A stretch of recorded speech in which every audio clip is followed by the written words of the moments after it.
Joining us now is Tara Janine Garcia. Welcome to the show. How are you? I'm very well, thank you, Donna. Thanks so much for having me. I'm really excited to have you here because you know a lot about something that sadly a lot of people don't really know anything about. So tell us about your connection with your grandmother and all about this battalion that most people don't really know about, sadly, and that we are going to change today, Tara. You and I are going to change it today. Well, there are two sort of sides to this story, right? Because growing up, I've always known that my grandmother was an Army veteran. She was a very proud veteran. We'd walk into her apartment and um, there was her picture of her in her Army uniform. There's a picture of my grandfather, her husband, in his Army uniform. There were American flags everywhere. We were a very patriotic family. But she never talked about her service ever. And then you fast forward and top of COVID, she was about to turn 100, and she was in an assisted living facility. Um, and we didn't have access to her. No one could get in, no one could get out. And she had contracted COVID. And I had turned to Instagram and asked everyone for their prayers, because prior to that, we were planning a small gathering, a party for her. She was turning 100. I posted a picture of her in her Army uniform, and an incredible woman by the name of Edna Cummings saw my posting because it's a series of events, but Edna Cummings then contacted me. She DM'd me on Instagram, and she says, "Could you do me a favor?" She says, I saw this posting about your grandmother. I understand that she served in World War II. I'd like to cross check something with you, and I'd like to cross check her dog tag number, because I believe that she is a member of the 6888. I didn't know this number of this battalion. I'd never heard of it before. She never talked about the unit that she served in. And the reason that's important is because the 6888 has a monument dedicated to them in Fort Leavenworth, Kansas. So now I find out that my grandmother's name is on a monument in Kansas in Buffalo Soldier Park. And I'm like, wait a second, what's going on here? Uh, and I said, well, what is this unit? What did they do? And Edna goes on to explain that there were 17 million pieces of mail and one united mission, and essentially, this is a unit that was enlisted in the service during World War II. And there was a backlog of mail that was never reaching servicemen, and a unit was put together to go ahead and take this horrible, daunting task, and to see if there was any way that this mail could actually get to the servicemen. Their motto was no mail, low morale. And so she was a part of this unit. The story is larger than this. Her part in this actual unit is very different, as she had some prior training as a medic. She had been training to hopefully be a nurse one day at Lincoln Hospital in the Bronx, prior to the war breaking out. Um, and so they understood sort of that she had that training. And so when she got to Europe, they understood sort of like what her background was. And then they took her, they sent her to Whitchurch, England, and she was helping burn unit victims, um, sort of like triage with nurses, and helping them in their care. So she actually wasn't dealing with the mail at all. So, Tara, was there a connection with that particular place with Kansas? Or was it just a central location? The monument is in Buffalo Soldier Park. So Okay. apparently it's Buffalo Soldier Park is there's several monuments there to African American uh, people who have served in the war or in any war. So there is a monument there to Colin Powell. There is a monument there to the Buffalo Soldiers. I haven't been yet because just haven't made my way to Kansas. There's been a lot going on since I've learned all of this. Yeah, how exciting. Do you know how many members of that battalion there were? About how many? 855. 850. 850.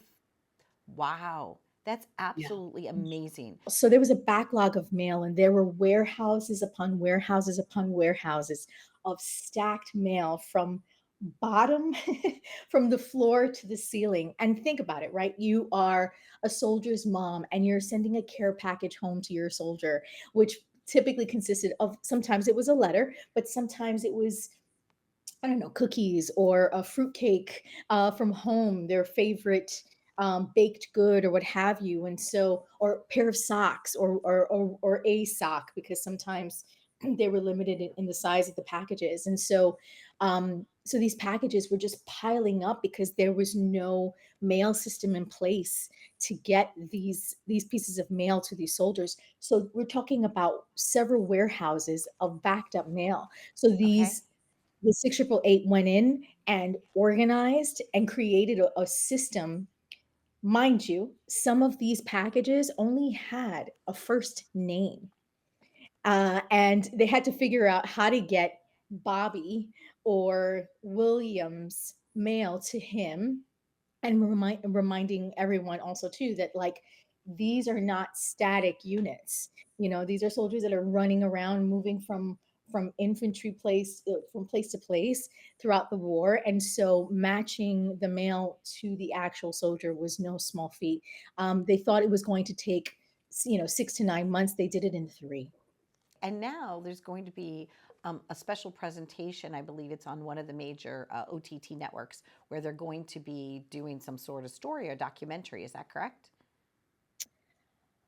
So there is a movie now that is airing on Netflix.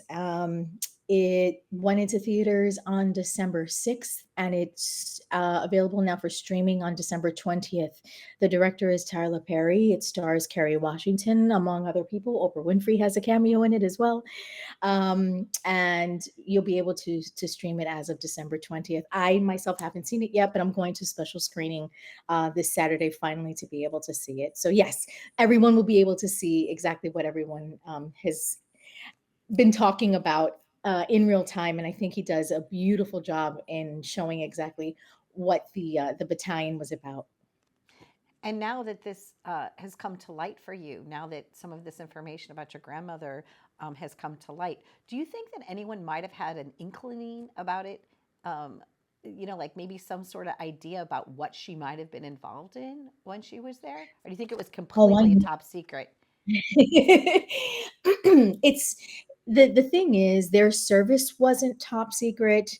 I think this is more akin to, and as most people who actually serve in a time of war, once service men and women come back, you'll find that, especially in the greatest generation, they served, they answered the call to service, and they did so because it was, and they saw it as an obligation and service to their country. It's not something that they owned bragging rights to. Um, and so it's not something that they discussed. They saw a lot while they were there, endured quite a bit while they were there. This unit in particular is an all black and brown unit, and they bore the scourge of racism in many different ways while they were there.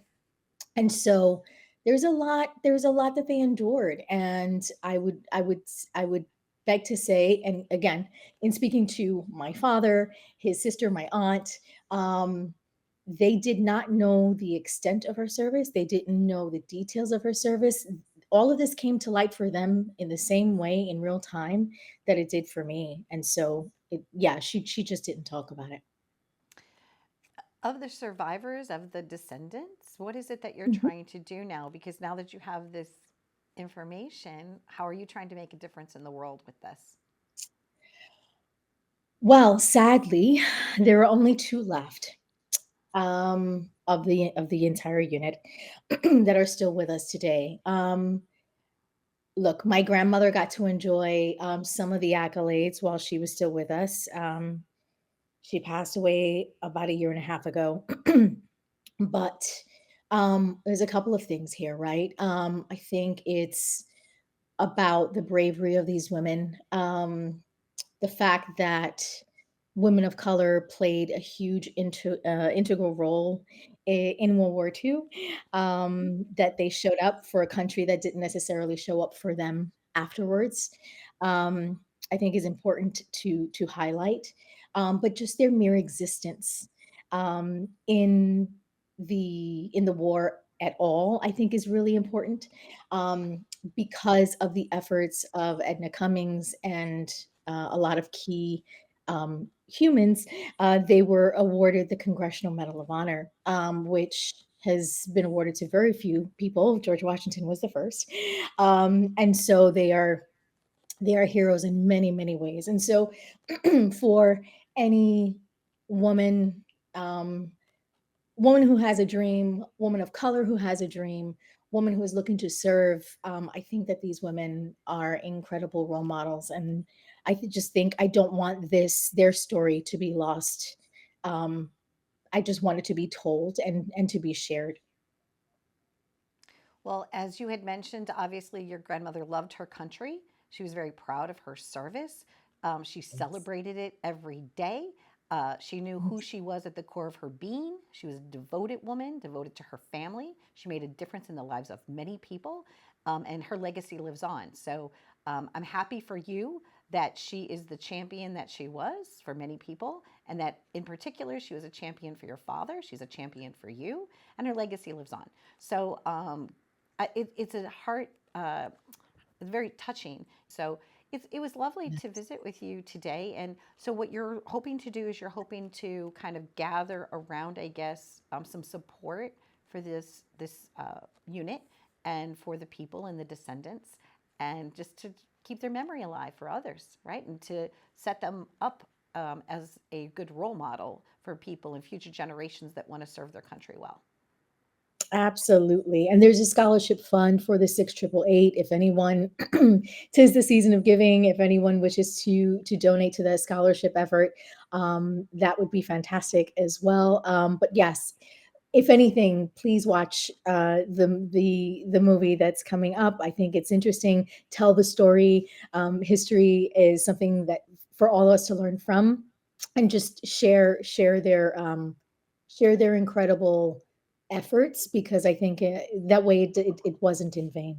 Thank you so Oh, much. absolutely not. I think that, generations upon generations, of people that actually were able to get their mail to a loved one, I'm sure those are mementos that are still in treasured boxes. So, or at least maybe hanging on a wall. So you never know, a piece of history that your grandmother was involved in, right? Could very, very easily be a cherished memento from someone that means someone something so dear to someone. So you're awesome. Absolutely. Thank you so much for joining us. It was lovely to visit with you Nice to today. meet Like you said, you. it's the holiday season, and we're all here together to just celebrate one another. So I thank you so much for your time.